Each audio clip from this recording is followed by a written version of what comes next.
ছুটির দিনে নতুন রহস্যের খবর দিলেন শুভ।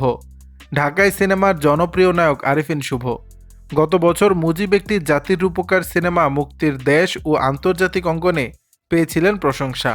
আর এবারে নতুন সিনেমার খবর দিলেন শুভ।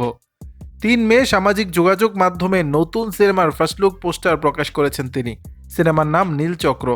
ফার্স্ট লুক পোস্টারে প্যাজেলের মাঝে দেখা গিয়েছে আরিফিন শুভর মুখ। কালো শার্টে তীক্ষ্ণ দৃষ্টিতে তাকিয়ে আছেন শুভ। তার এক পাশে অসংখ্য খবরের কাগজ, তবে সেগুলো ঝাপসা। কী রহস্য আছে সিনেমাটি নিয়ে এখনও কিছু বলছেন না অভিনেতা। নতুন সিনেমা নিয়ে শুভ বলেন, নীলচক্র কি নীল হবে না রক্তের রং লাল হবে সেটা দেখার অপেক্ষায়। শিগগিরই আসছে নীলচক্র। গত বছর এই সিনেমাটির খবর জানিয়েছিলেন অভিনেতা।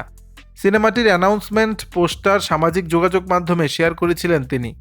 নীলচক্র পরিচালনা করেছেন মিঠু খান। শুভ নীরবেই কাজ করতে বেশি পছন্দ করেন, তাই গত বছর শুটিং শুরুর আগে নতুন সিনেমার খবর দিলেও এর বেশি কিছু বলেননি অভিনেতা।